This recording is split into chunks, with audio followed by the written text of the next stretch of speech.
Do you really think you've won? Hello everyone, and welcome to the 251st episode of Analyzing Evil, featuring one of our patron and member picks for October 2025, the Arkhamverse Scarecrow. Because the patrons and members had a tie in their poll for Pick of the Month in October, I had made plans to cover both winners. However, as a lot of you might know, I had a rather busy month last month, and I was unable to get out either due to the lengthy amount of research required for both picks. Well, here I am now to remedy that. And as both Scarecrow and the other choice that I won't mention here were highly requested picks, I won't take up too much more time with this intro, but suffice to say that Scarecrow is without a doubt one of the greatest Batman villains ever created, and that certainly shows in the Arkham games, so I'm happy to finally be talking about this version of his character. And with that being said, without further ado, let's begin. Interesting choice of words, Doctor. Tell me, what are you afraid of? The modern world and the comforts it offers us is something that many of us who are privileged enough to enjoy them take for granted, with one of the most prominent being the extended lifespan the vast majority of us experience compared to what people even a few centuries ago were capable of reaching. Among the many things that have made the extra decades added to our lifespans possible is modern medicine, something that offers us medication, treatments, and procedures that can turn a death sentence into nothing more than a minor annoyance. As fantastic as that is, unfortunately, some of the medical discoveries our fellow man has made came at a heavy cost, with all manner of people across the globe being subjected to horrid experiments against their will in the name of progress. Breakthroughs that would have likely been discovered at some point anyway without innocent people or otherwise having to suffer for it, but breakthroughs that were bought with their pain or lives nonetheless. And many, if not most of the people who engaged in these practices weren't saints looking to do whatever necessary to help their fellow man, but sick and twisted individuals who were only interested in testing the limits of the human mind and body for their own macabre theories and worldviews about what could be if they were allowed to conduct their experiments. Revolting excuses for human beings operating under the guise of humanitarianism for the sake of their own nefarious goals. Dr. Jonathan Crane, the man who would come to be known as Scarecrow, was one such man. Like so many unfortunate souls, Jonathan Crane was a boy who was bullied relentlessly when he was younger, something that always has an effect on the victim one way or another. And in Jonathan's case, it would instill within him a lifelong desire to exact revenge against those that hurt him so, something that rules his actions in this story nearly as much as the methods he would employ to facilitate that revenge. Fear is what Jonathan constantly felt as a child, and it was through a desire to conquer his fears that Jonathan would resolve himself to study fear so he might become its master, going on to study psychology and psychiatry in his efforts to do so. And thanks to the game Arkham Shadow, we have an idea of what the process of becoming a doctor in these fields looked like for Jonathan. Dr. Crane's early years in pre-med were unremarkable, but as a postdoc, he really came into his own. Turns out people notice when you fire a live round in a crowded classroom to illustrate a point about fear. He would have been fired if he hadn't been so brilliant at securing what every university needs: funding. In the end, he was the subject of a bidding war between institutes, resulting in a handsome offer. An offer he turned down to take Hugo Strange's position as Director of Rehabilitation at Blackgate. It was, he said in his acceptance letter, the perfect place to shine a light on humanity's darkest depths. Or maybe he just enjoyed the heady combo of endless test subjects and little oversight. His published research at Blackgate focuses on the Jungian concept of the shadow, the subconscious id held in check by the ego. By doing shadow work, you can integrate the id and the ego and become a more fully realized individual. That's the theory, at least. If you ask me, though, Dr. Crane's less about shadow work and more about making people jump at their own shadows. This is all very telling of what kind of man Dr. Crane was as he began maturing into an adult. A persuasive, melodramatic, charismatic, and confident man who was able to sway those he needed to with convincing sermons on the necessity of his work to secure the funding he needed, and one who would take all those traits to a place where he could begin testing the theory he had concocted about mankind and their fears. But what is that theory? Well, let's take a look at another clip from Arkham Shadow before we go any further. What we do here is rehabilitation through better understanding of the shadow. Our shadow is a blind spot in our psyche. Not exactly. Our shadow consists of our unconscious fears, shame, and desires that we project onto others. I was getting to that part. The shadow. We heard Barbara mention the Jungian concept of the shadow when she gave us that background info on Crane, and we heard it mentioned here once again. And as fine of an explanation as Crane gave for the shadow here, there's a lot more to it than that. And to better understand Crane, his methods, and his motivation in this story, it's best if we look deeper into this concept. Now, Jungian refers to the concepts and theories created by Dr. Carl Jung, the founder of analytical psychology and one of the most influential psychologists of all time. And to get a comprehensive and thorough understanding of this shadow concept, we'd need to delve into his works quite extensively. And considering the collective works of Carl Jung spans 20 volumes, some of which have multiple parts to them, that's a task that would take us more than a few hours to complete. While that would be interesting, for the purposes of this video, it's not necessary for us to go that in-depth into his works. So instead, I think it's best that you take a listen to this article I found on The Shadow by Christopher Perry, an article that can be found over on the Society of Analytical Psychology's website that I thought was more than sufficient, which I'll read for you now. The Shadow by Christopher Perry.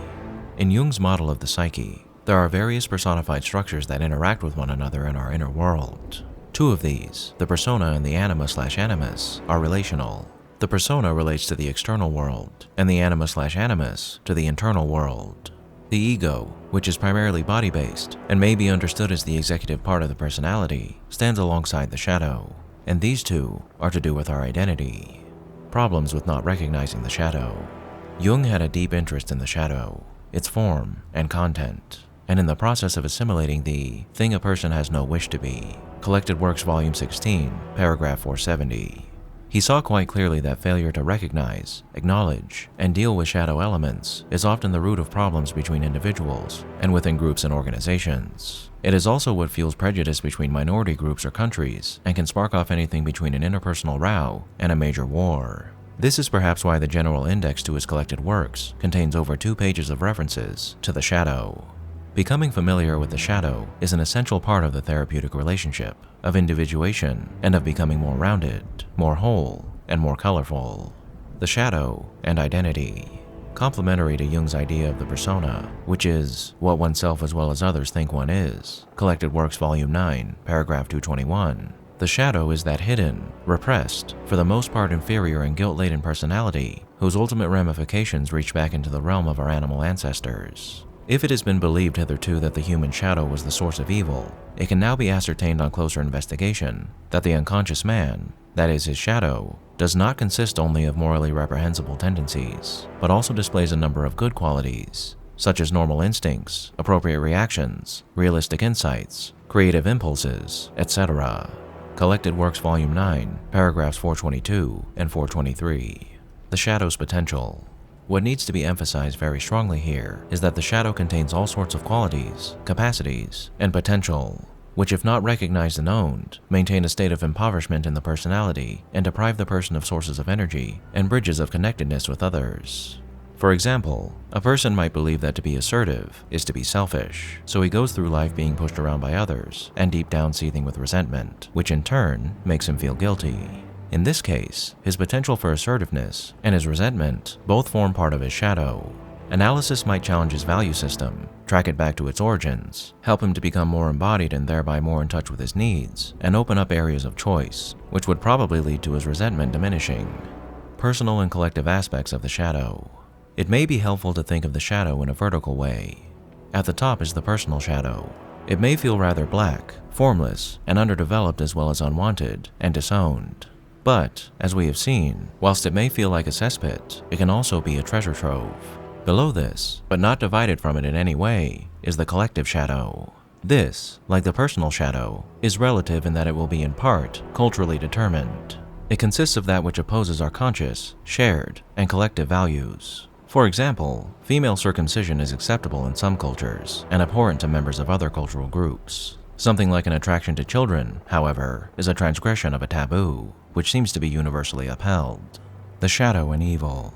That leads us to the deepest areas of the shadow, a place where we find manifestations of evil as a dynamic in the world to which we need to relate with collective guilt, responsibility, and reparation.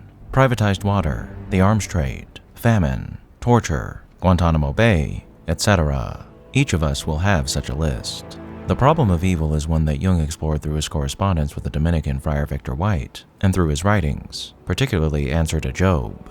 It is a huge topic, which is beyond the scope of this introduction. The shadow and projection. How is the shadow encountered? Almost always in projection onto some other individual, family, group, etc. This means that I see in another something I do not like. This tends to keep happening. I may begin to notice that a lot of other people are rather greedy, for example, and I may begin to feel censorious or judgmental about their greed. But, with luck, it may dawn on me that what I am disliking in others is actually something with which I struggle within myself. These projections can be onto external others or onto internal dream figures, or both. What are some of the disowned aspects of the psychosomatic unity that we call a person? The body is a good place to begin. Its form is problematic for some people who do not feel physically joined up. Others dislike or hate their shape and go to dire lengths to change it. Others feel quite disembodied. The contents of the body attract negative projections, which can then be parceled out to others, whom we describe as shitty, snotty, bloody, etc. Then there are sexuality and sex and their accompanying anxieties and pressures. In terms of human development, once infants can experience, enjoy, and live in their bodies, they can then learn, with their mother's help, how to translate sensations into effects. For example, butterflies in the stomach can mean, I am nervous, feeling shy, afraid of that authority figure, etc. This is gradually how we construct an emotional vocabulary, and how we learn to accept a wide range of feelings alongside the capacity to think about them. But many people who seek therapy come with a whole number of emotions locked behind a defensive wall of armoring, which prevents closeness with themselves and others, true intimacy, and conflict. Positive and negative feelings are projected onto those around them, and with the projection goes the capacity to think clearly about situations and relationships. The influence of others on the shadow. Why has this happened? From infancy and through childhood and adolescence, we pick up from our parents/carers both conscious and unconscious messages about what is acceptable in terms of our body, our feelings, and our behavior. All that is unacceptable is suppressed and repressed and becomes part of our shadow. We not only take in and repress what is unacceptable, we also internalize our carers' attitudes to these unwanted qualities and characteristics of ourselves. The harsher the attitude, which may have been expressed by withdrawal of love, rejection, physical/emotional/sexual abuse, the more hostile we are to these facets of our shadow. At worst, the shadow becomes inextricably entwined with abandonment anxiety, so that its emergence can really feel like a matter of life or death. Again though, it is necessary to emphasize that positive and loving feelings, fantasies, and impulses can become as much part of the shadow as negative hostile ones. Carl Jung in The Shadow, Jung's experience. In Memories, Dreams, Reflections, Jung recounts a dream in which he and a brown-skinned savage killed Siegfried. In telling the dream, Jung describes some of the feelings associated with encountering and assimilating the shadow: fear, disgust, remorse and guilt, compassion, grief and humility. It is an awesome list, and it denotes the power of the shadow, its capacity to possess us, even overwhelm us. An example, he is not himself today. But it omits shame. We all tend to feel ashamed of our shadow, some cripplingly so. In the early chapters of his autobiography, Jung makes frequent references to his mother's use of shame as a means of discipline. But neither Freud nor Jung paid much attention to shame, although they both suffered greatly from its effects. Perhaps this deficit in their writings was due in part to neither of them being analyzed. For the shadow to emerge without overcoming the ego with the toxic effects of shame, we each need a different relational and psychological environment. Analysis, psychotherapy, counseling, all of these offer such an environment in different ways. The therapist offers consistent positive regard, expressed in part through a commitment to reliability, continuity, and the wish to share his/her understanding of the patient's inner and outer world with the patient. This is part of gaining insight, finding meaning, taking action, in terms of reality testing for example, and enduring the outcome for the time being. The patient begins to trust the therapist, and this trust deepens when shadow elements of the patient come into the therapeutic relationship, where they are accepted with compassion and attempts at understanding. If all goes well enough, they are not subjected yet again to disapproval, shaming, or rejection, and the energy which is locked within them is released. For example, the depressed person who manages to contact and become familiar with suppressed rage becomes enlivened and energetic. Assimilating the shadow. This process, the assimilation of the shadow, leads to self-acceptance and self-forgiveness. Grievance and blame give way to the taking of responsibility and attempts at sorting out what belongs to whom. A fierce conscience, which tends to be self and other punitive, can relax, and personal values can be set in counterpoint to collective morality. The therapist's shadow. The therapist also has a shadow, a theme which has been explored by Adolf Guggenbull Craig, who alerts us to the dangers inherent in the possible perversion of the archetypal image of the wounded healer. Such a perversion can take place when, for a variety of reasons, the therapist splits the therapeutic pair into healed therapist and wounded patient, thereby extracting the healing potential from within the patient, who is then caught in a passive, infantilized, and dependent position. Such splitting can lead to all sorts of transgressions of the therapeutic boundary, which are always the responsibility of the therapist because of, among other factors, the power of the transference. These need to be dealt with in further analysis and supervision. The trickster. From mythology, it is the character of the trickster, a collective shadow figure, a summation of all the inferior traits of character in individuals. Collected Works Volume 9, paragraph 484, whom Jung thought could save us from hubris and free the conscious mind from its fascination with evil. The trickster is usually thought of as atrocious, unconscious, and unrelated, but someone who can nonetheless transform the meaningless into the meaningful. Often encountered at crossroads, she/he is always moving, duplicitous, sexually rampant, and a joker. The trickster is best portrayed, perhaps, by the figure of Hermes, who gave Pandora, the all-gifted one, audacity and cunning. In Western culture, it is the wolf that brings us close to the world of shadow at its more animalistic level. De Vries, 1984, cites the archetypal qualities of the wolf: untamed nature, fertility, lust, cruelty, murderousness, avarice, the diabolical, melancholic hungry that can take possession of more humane characteristics. Carl Jung's shadow. It is now generally thought that Jung left those interested in his ideas and their development some of his own shadow elements to deal with. His anti-Semitism, his negative connotation of the animus, his obscure writing, his idealization of the East, etc. He never wanted there to be any Jungians, but it is interesting to note that so many Jungian organizations have been subject to splitting, to ossification of rigid defenses, and massive projection. But, as Stacy has suggested, it is in the shadowlands of organizations that so much creativity finds breathing space. Now I hope that more thorough explanation of the shadow gave you an idea of what it's all about. And in essence, the shadow is our unconscious self that rules our actions in both positive and negative ways due to natural and environmental factors and the influence of those around us and the society that we have built. It's interesting stuff, and I encourage you to read Jung's works if you'd like to learn about it more. But now that we've gone through this explanation, we can get back to Crane and how important the idea of the shadow has been to his evolution into the monster that he became. As you heard, the shadow is made up of a vast array of factors that make up our unconscious selves. But for Crane, it's something much more simple. What we do here is rehabilitation through better understanding of the shadow. Our shadow is a blind spot in our psyche. Not exactly. Our shadow consists of our unconscious fears, shame, and desires that we project onto others. I was getting to that part. That may be what he believed early on in his career, but as time went on, things became a lot more one-dimensional for Crane. For everything that Crane believes about the human mind, its problems, and the solutions to those problems, all boil down to one thing, and one thing only: fear. Fear makes you get out of bed in the morning because you fear what will happen if you don't. Fear sends you off to your job because you're afraid that if you don't earn any money, you won't be able to survive. Fear keeps you close to your loved ones because you fear being alone. Fear makes you concerned for your health because you fear death. Fear, fear, fear. It's the cause of everything wrong with us and the reason we do everything we do. But fear is also a means to an end, the key to unlocking man's inner demons that will release all of us from the various chains that bind us by completely enveloping us in its horrifying embrace. For your entire existence is already run by fear. So why not make fear your ally? Why not make it so fear courses through every fiber of your being so you no longer have anything to fear at all, not even fear itself? For Crane, this is the solution to everything wrong with humanity. The true way for one to overcome the detrimental aspects of one's shadow and assimilate it into yourself, so all of mankind can finally become complete, cure all our woes, and reach the next stage of our evolution. That being said, as much as Crane might have believed in some ways that what he was doing was helping people, in truth, everything he does in this story is only meant to serve his own ego and ambitions, with the cover of the dutiful and helpful doctor only making it so he's able to continue conducting his experiments in plain sight.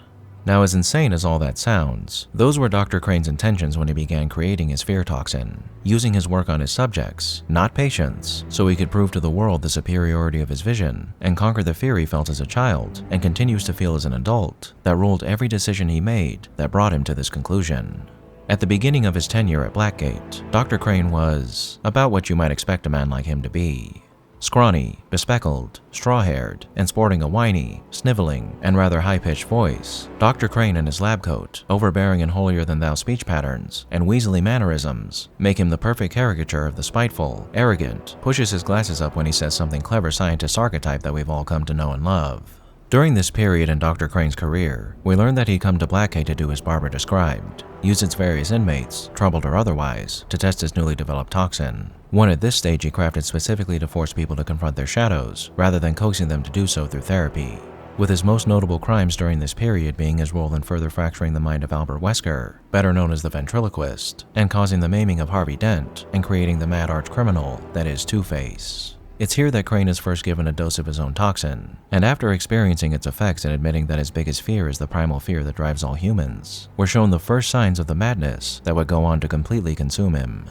Who knows what route Crane may have taken had he been left to his own devices. But unfortunately for him, everything he did to experiment on people to develop his toxin was highly unethical and illegal, bringing immense harm to people who he was tasked with helping and sending them spiraling into living nightmares beyond anything they could have imagined. And with such heinous acts come those who eventually discover them and who endeavor to stop them. That who in this case being none other than the Dark Knight himself. Branded the criminal he is and carted off to Arkham to endure a lengthy sentence for his crimes, Crane devolved into further madness, decrying Batman for being just like the bullies from his youth who ridiculed him for his studious nature. The man standing in the way of his goals, his dream, his happiness, and the very progression of mankind. And it would be this reminder of his desire to study fear to gain his revenge against those that hurt him that would collide with Dr. Crane's macabre altruism and corrupt him into a man who no longer wished to help man through fear, but to prove the superiority of fear. A man who was no longer Dr. Crane, but Scarecrow, supervillain extraordinaire, and the god of fear. That being said, at the start of his incarceration, Dr. Crane still somewhat held on to his dream of helping people rather than hurting them, though what hopes he might have had of helping people with his actions still ultimately tie back into his desire to help himself and prove his own theories, and they don't mean much in the face of the gruesome experiments he continued to conduct on inmates. But it would not be until much later after a very mind and body-breaking incident that would completely eliminate all sense of altruism from Dr. Crane's mind. Patient interview 1. Patient was referred to me after the incident with Dr. Murphy. He appears to have suffered a breakdown of sorts. I believe it was brought about after the loss of his wife and child. As yet, the patient has been unable to speak. Continued observation shows little mental activity. It's as if the shock of what he saw triggered his mental collapse. There's someone in here! It's him. We found him. Break down the door! Note to self, as ever, it is difficult to continue my research under such conditions. Step away from Dr. Combs! Now! Get down on the ground! We found them. Someone get a medic. Oh, God, what's he done to him? Patient interview 6. Dr. Crane has been back in custody for 3 weeks. Regular sessions have been inconclusive. I am not sure he is actually insane. Good evening, Stephen. How are you tonight? I'm conducting the session, Jonathan. Of course. If that helps you cope, I wouldn't have it any other way. Let's talk about the events 3 weeks ago. What did you think you'd achieve? Dr. Murphy is still in therapy. I wanted to understand him. His personal demons, his fears. It's all quite fascinating, really. But you were a respected doctor. A brilliant mind. Now just another resident in Arkham. Can I have a drink? A strong one? This kind of question bores me. I'm afraid not. Interesting choice of words, Doctor. Tell me, what are you afraid of? Ever believing himself to be the doctor in control of all who come before him, Crane refused to be analyzed by anyone. During his first stint in Arkham, Crane would continue his experiments in secret, conducting them in a hidden lair where he would take his fellow inmates to subject them to the horrors gifted to them by his signature toxin. And when the Joker let loose the gates of hell to throw a party in Arkham, Dr. Crane was given the honor of being one of his very important guests, setting Crane loose in the asylum to cause mayhem through fear and bolster the absolute chaos the Joker was looking to sow. At this time, Crane appeared as a masked horror who more than lived up to his moniker of the Scarecrow, with tattered and haphazardly sewn together brown robes and a gas mask fitted into his horrifying mask, making him into a mirror image of the nightmares he injected into his victims, using the syringes attached to his right hand. And as Batman navigated the asylum in his attempts to stop each supervillain from causing further harm, he was forced time and time again to endure Scarecrow's fear toxin and suffer cataclysmic nightmares that nearly broke his psyche. But during their final confrontation in the sewers beneath Arkham, Scarecrow would be defeated, though not by Batman, but another villain, Killer Croc, who tore Jonathan's body asunder and threw his shattered remains into the murky waters of his subterranean home. Unfortunately for Gotham, though, that would not be the end of Scarecrow. For as much as his terrors plagued the denizens of the asylum, it is in the story of Arkham Knight that we find the true terror of this monster in ragged human flesh. Hanging onto a crate of the Joker's precious Titan, Scarecrow managed to cling to life as he tumbled through these waters, afterwards resolving himself fully to achieve what he had been looking to gain since he first tasted fear at the hands of others in his youth: revenge, this time against Batman and the city he worked so hard to protect. Whilst Batman was dealing with Crane's former mentor in Arkham City, Scarecrow marshaled his resources and perfected his serum, in the process reconstructing his fractured body through plastic surgery, but not completely, instead transforming his appearance into that of a true demon through and through, one whose horror is not found just in a costume, but the very face of this broken man, a flesh and blood nightmare ready to immerse the entire world in fear and reign for all time as its monstrous king, a man truly lost to his delusions and bizarre worldview. Convincing Penguin, the Riddler, and Two-Face to join up with him to realize his plan of finally taking down Batman with the help of the Arkham Knight, Scarecrow, with the help of the resources of Simon Stagg, was able to use a device called the Cloudburst to completely immerse Gotham City in a gaseous cloud of fear toxin. With the nightmare we're shown in the beginning of this story experienced by the people in the diner he gassed to announce his return, showing us what awaited the entire eastern seaboard, and eventually the world, should Scarecrow be allowed to continue his dreaded mission.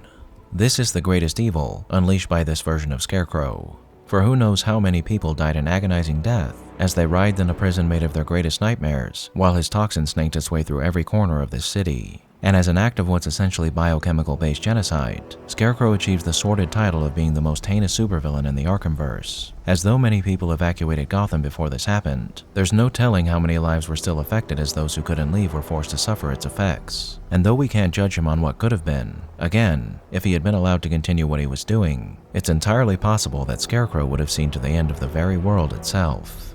That being said, his secondary evil accomplishment in this story was nearly breaking Batman and everyone associated with him.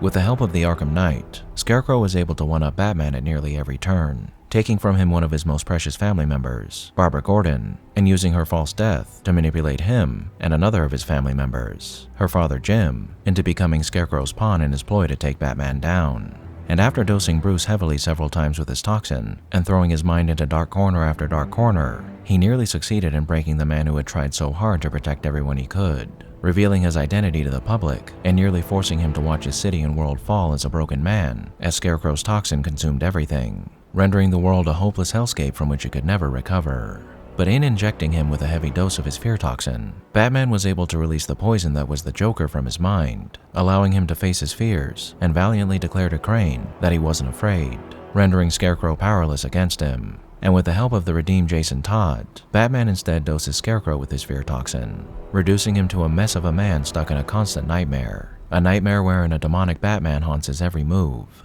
Something that breaks him so completely that even to this day, Scarecrow remains a fractured man experiencing a whole host of fear-inducing hallucinations at every waking moment. A man who can do little more than babble incoherently as he languishes in his essentially self-inflicted despair and his duly deserved punishment.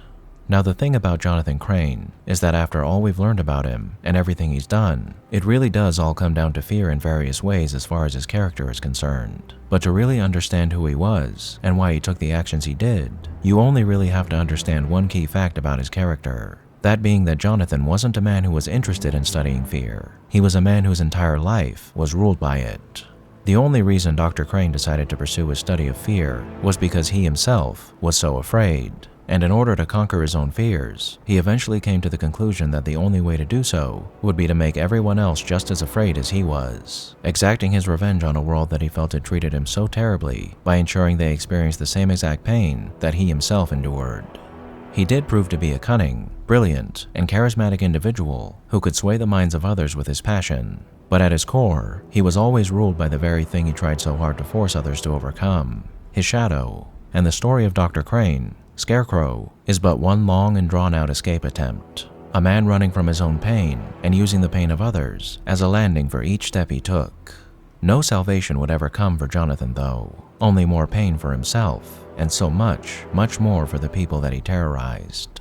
In cases like his, it's sometimes pertinent to recognize that this was a man governed by pain who lashed out as a result of that pain, thus allowing us to find sympathy for him. However, Dr. Crane's experiences with bullies and those who balked in the face of his research only allow us to offer him a sliver of sympathy. For no one should have to suffer bullying, but there are plenty who do, who don't endeavor to infect the populace with a chemical designed to instill them with horrors unending. And considering the man he was, even prior to his transformation into Scarecrow, had little to no redeeming qualities about him, I feel more than comfortable in claiming that this version of Jonathan Crane is one of the most evil Batman villains ever conceptualized. A madman who did everything he did for his own sake, and to prove his bizarre offshoot of Jung's theories as being the key to, well, everything. And the terror of Scarecrow is something that cannot be understated. A creature that would see you and everyone you loved evolve into an incoherent mess of your darkest fears, just to satisfy his own ego and desire for revenge. And for being a man who could have easily plunged the world into a never-ending nightmare for the reasons he wished to, there is no doubt that Scarecrow should be considered a villain of the highest order, and a man thoroughly infused with pure evil. Thank you all for tuning in to this episode of Analyzing Evil, and I hope you've enjoyed. What are your thoughts on Scarecrow? Did I miss anything? Let me know down below and leave a suggestion for a villain you'd like to see featured while you're at it. If you like this video, hit that thumbs up button and make sure to subscribe if you haven't already. A big thank you to all of my subscribers, my patrons, my members, anyone who's decided to honor me with a super thank, and especially Elijah Kai VA and Effigy, our Dark Lord channel members, and a most vile thank you to those whose names you're seeing on screen now.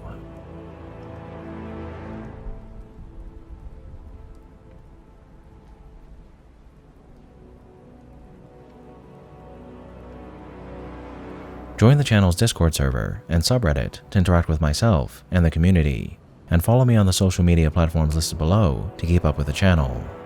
As always, thanks for watching, and I'll be seeing you soon.